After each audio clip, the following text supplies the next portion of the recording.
ಸರಿಗಮಪ little champs ಕೊನೆಗೂ ಮುಕ್ತಾಯವಾಗಿದ್ದು ಒಂದು special award ಅನ್ನ ನೀಡಲಾಗಿದೆ. ಜೊತೆಗೆ ಫಿನಾಲೆ ತಲುಪಿದ್ದಂತಹ 6 ಜನ ಸ್ಪರ್ಧಿಗಳಿಗೂ ಕೂಡ ಕ್ಯಾಶ್ ಪ್ರೈಸ್ ಅನ್ನ ನೀಡಲಾಗಿದ್ದು, ಟಾಪ್ 3 ಬಂದಿರುವಂತಹ ಸ್ಪರ್ಧಿಗಳಿಗಂತೂ ಭರ್ಜರಿ ಕ್ಯಾಶ್ ಪ್ರೈಸ್ ಅನ್ನ ನೀಡಲಾಗಿದೆ.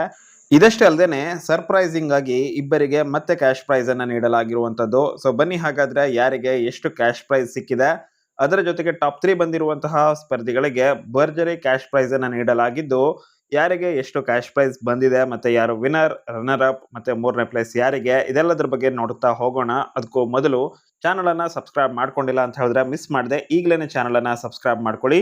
ಪಕ್ಕದಲ್ಲೇ ಒಂದು ನೋಟಿಫಿಕೇಶನ್ ಬೆಲ್ ಕೂಡ ಇರುತ್ತೆ, ಕ್ಲಿಕ್ ಮಾಡಿ ಆಲ್ ಅಂತ ಸೆಟ್ ಮಾಡಿ. ಇನ್ನು ನೇರವಾಗಿ ವಿಷಯಕ್ಕೆ ಬರೋದಾದ್ರೆ, ಫಿನಾಲೆ ತಲುಪಿದ್ದು 6 ಜನ ಸ್ಪರ್ಧಿಗಳು. ಮಂಗಳೂರಿನ ಅಚಿಂತ್ಯ ರೈ, ಇವರಿಗೆ 14 ವರ್ಷ ವಯಸ್ಸು. ಇನ್ನು ಹುಬ್ಬಳ್ಳಿಯ ಮಹನ್ಯ, ಇವರಿಗೆ 12 ವರ್ಷ ವಯಸ್ಸು. ಹಾಗೇನೆ ಮಂಗಳೂರಿನ ಅಸ್ಮಿತ್, ಇವರಿಗೆ 13 ವರ್ಷ ವಯಸ್ಸು. ಇವರ ಜೊತೆಗೆ ಜಯಲಕ್ಷ್ಮಿ, ಹಾರುಷ್ ಮತ್ತೆ ಅವ್ಯುಕ್ತ್ ಕೂಡ ಫಿನಾಲೆಯನ್ನ ತಲುಪಿದ್ರು. ಆದ್ರೆ ಜಯಲಕ್ಷ್ಮಿ, ಹಾರುಷ್ ಮತ್ತೆ ಅವ್ಯುಕ್ತ್ ಅವರು 4, 5 ಮತ್ತು 6ನೇ ಪ್ಲೇಸಿಗೆ ಖುಷಿ ಪಡಬೇಕಾಗಿ ಬಂತು. ಸೊ ಹೀಗಾಗಿ ಅಸ್ಮಿತ್, ಅಚಿಂತ್ಯ ಜೊತೆಗೆ ಮಹನ್ಯ ಈ ಮೂವರು ಕೂಡ ಟಾಪ್ 3 ಅನ್ನ ತಲುಪ್ತಾರೆ. ಇಲ್ಲಿ ಒಂದು ಇಂಟ್ರೆಸ್ಟಿಂಗ್ ವಿಷಯ ಏನಪ್ಪಾ ಅಂತ ಹೇಳಿದ್ರೆ, ಮಹನ್ಯ ಅವರು ಇಂದು ನಾಗರಾಜ್ ಅವರ ಟೀಮ್, ಅಸ್ಮಿತ್ ಅವರು ಕೂಡ ಇಂದು ನಾಗರಾಜ್ ಅವರ ಟೀಮ್ ಆಗಿದ್ರು. ಆದ್ರೆ ಅಚಿಂತ್ಯ ರೈ ಅವರು ಮಾತ್ರ ಲಕ್ಷ್ಮೀ ನಾಗರಾಜ್ ಅವರ ಟೀಮ್ ಆಗಿದ್ರು. ಸೊ ಹೀಗಾಗಿ ಟಾಪ್ 3 ನಲ್ಲಿ ಇರುವಂತಹ 3 ಜನ ಸ್ಪರ್ಧಿಗಳಲ್ಲಿ ಇಂದು ನಾಗರಾಜ್ ಟೀಮ್ ಇಂದ ಇಬ್ಬರಿದ್ರು, ಲಕ್ಷ್ಮೀ ನಾಗರಾಜ್ ಅವರ ಟೀಮ್ ಇಂದ ಒಬ್ಬರು ಇದ್ರು. ಆದ್ರೆ ಇಲ್ಲಿ ಒಂದು ಟ್ವಿಸ್ಟ್ ಬರುತ್ತೆ. 3ನೇ ಪ್ಲೇಸ್ ಏನಿದೆ ಅದು ಇಂದು ನಾಗರಾಜ್ ಅವರ ತಂಡದ ಮಹನ್ಯ ಅವರಿಗೆ ಹೋಗುತ್ತೆ. ಇವರಿಗೆ ಬರೋಬ್ಬರಿ 4 ಲಕ್ಷ ರೂಪಾಯಿಗಳ ಕ್ಯಾಶ್ ಪ್ರೈಸ್ ಅನ್ನ ವಿವಿನಿ ಮೀಡಿಯಾ ಅವರ ಕಡೆಯಿಂದ ನೀಡಲಾಗುತ್ತೆ. ಇವಾಗ ಟಾಪ್ 2 ನಲ್ಲಿರುವಂತಹ ಸ್ಪರ್ಧಿಗಳಲ್ಲಿ ಒಬ್ಬರು ಲಕ್ಷ್ಮೀ ನಾಗರಾಜ್ ಅವರ ತಂಡದಿಂದ, ಇನ್ನೊಬ್ಬರು ಇಂದು ನಾಗರಾಜ್ ಅವರ ತಂಡದಿಂದ ಇರ್ತಾರೆ.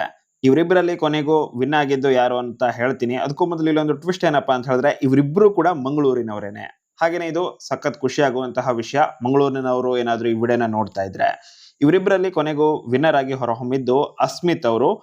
ಇನ್ನು ಮೊದಲನೇ ರನ್ನರ್ ಅಪ್ ಆಗಿರುವಂತಹ ಅಚಿಂತ್ಯ ಅವರಿಗೆ ಅಶ್ವ ಸೂರ್ಯ ರಿಯಾಲಿಟೀಸ್ ಇಂಡಿಯಾ ಪ್ರೈವೇಟ್ ಲಿಮಿಟೆಡ್ ಇವರ ಕಡೆಯಿಂದ ಬರೋಬ್ಬರಿ 15 ಲಕ್ಷ ರೂಪಾಯಿಗಳ ಕ್ಯಾಶ್ ಪ್ರೈಸ್ ಅನ್ನ ನೀಡಲಾಗುತ್ತೆ.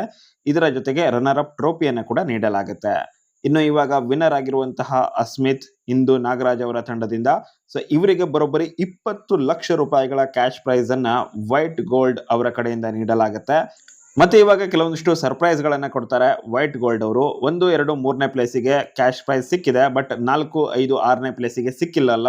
ಅಂದ್ರೆ ಅವರು ಫಿನಾಲೆಗೆ ಬಂದಿದ್ದಾರೆ ಬಟ್ ಸಿಕ್ಕಿಲ್ಲ ಕ್ಯಾಶ್ ಪ್ರೈಸ್. ಸೊ ಹೀಗಾಗಿ ಅವರಿಗೆ ತಲಾ 1 ಲಕ್ಷ ರೂಪಾಯಿಗಳನ್ನ ನೀಡಲಾಗುತ್ತೆ. ಅದರಿಂದಾಗಿನೇ ಜಯಲಕ್ಷ್ಮಿ, ಹಾರುಷ್ ಮತ್ತೆ ಅವ್ಯುಕ್ತ್ ಅವರಿಗೂ ಕೂಡ ತಲಾ 1 ಲಕ್ಷ ಸಿಗುತ್ತೆ. ಇಷ್ಟೇ ಅಲ್ಲದೆ ಮತ್ತೊಂದು ಸರ್ಪ್ರೈಸ್ ಅನ್ನ ಕೂಡ ಕೊಡ್ತಾರೆ. ಅದೇನಪ್ಪಾ ಅಂತ ಹೇಳಿದ್ರೆ, ಇವಾಗ ರನ್ನರ್ ಅಪ್ ಮತ್ತೆ ವಿನ್ನರ್ ಆಗಿರುವಂತಹ ಅಚಿಂತ್ಯ ಮತ್ತೆ ಅಸ್ಮಿತ್ ಇವರಿಬ್ಬರ ಮೆಂಟರ್ಸ್ ಗಳಿಗೂ ಕೂಡ 1 ಲಕ್ಷವನ್ನ ನೀಡಲಾಗುತ್ತೆ. ಸೊ ಹೀಗಾಗಿ ಇಂದು ನಾಗರಾಜ್ ಮತ್ತೆ ಲಕ್ಷ್ಮೀ ನಾಗರಾಜ್ ಇವರಿಬ್ಬರಿಗೂ ಕೂಡ ವೈಟ್ ಗೋಲ್ಡ್ ಅವರ ಕಡೆಯಿಂದ ತಲಾ 1 ಲಕ್ಷ ರೂಪಾಯಿಗಳನ್ನ ನೀಡಲಾಗುತ್ತೆ. ಇದಷ್ಟೇ ಅಲ್ಲದೆ ಮತ್ತೊಂದು ಸರ್ಪ್ರೈಸ್ ಕೂಡ ಇರುವಂತದ್ದು. ಅದೇನಪ್ಪಾ ಅಂತ ಹೇಳಿದ್ರೆ, ಈಗಾಗಲೇ ವೈಟ್ ಗೋಲ್ಡ್ ಅವರು ಪ್ರಾಮಿಸ್ ಕೂಡ ಮಾಡಿದ್ರು, ಜಿಷ್ಣು ಪುಟಾಣಿಗೆ 1 ವರ್ಷಕ್ಕೆ ಆಗುವಷ್ಟು ಮಸಾಲಾ ದೋಸೆ ಮತ್ತೆ ಪುರಿ ಸಾಗುನ ಕೊಡಿಸ್ತೀನಿ ಅಂತ ಹೇಳಿ. ಸೊ ಹೀಗಾಗಿನೇ ಅದಕ್ಕೋಸ್ಕರನೇ ಬರೋಬ್ಬರಿ 50,000 ರೂಪಾಯಿಗಳನ್ನ ಜಿಷ್ಣು ಅವರಿಗೆ ನೀಡಲಾಗುತ್ತೆ ವೈಟ್ ಗೋಲ್ಡ್ ಅವರ ಕಡೆಯಿಂದ. ಸೊ ಬರೋಬ್ಬರಿ 1 ವರ್ಷ ಎಷ್ಟು ಬೇಕೋ ಅಷ್ಟು ಮಸಾಲಾ ಪುರಿ ಅಥವಾ ಮಸಾಲಾ ದೋಸೆ, ಪೂರಿ ಸಾಗು ಇದನ್ನೆಲ್ಲ ತಿನ್ನಬಹುದು.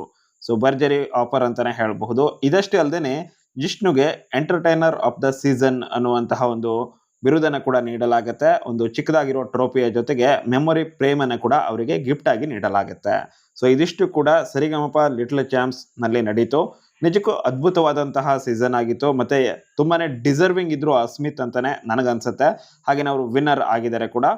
ಸಖತ್ತಾಗಿರುವಂತಹ ಒಂದು ಸೀಸನ್ ಆಯ್ತು. ಮತ್ತೆ ಟಾಪ್ 3 ಕೂಡ ತುಂಬಾನೇ ಚೆನ್ನಾಗಿನೇ ಆಯ್ಕೆ ಮಾಡಿದ್ರು. ಡಿಸರ್ವಿಂಗ್ ಇರುವವರಿಗೇನೆ ಟಾಪ್ 3 ಅನ್ನ ಕೂಡ ನೀಡಲಾಯಿತು. ಮತ್ತೆ ವಿನ್ನರ್ ಪಟ್ಟ ಕೂಡ ಡಿಸರ್ವಿಂಗ್ ಇರುವವರಿಗೇನೆ ಹೋಗಿದೆ ಅಂತ ಅನಿಸ್ತಾ ಇದೆ.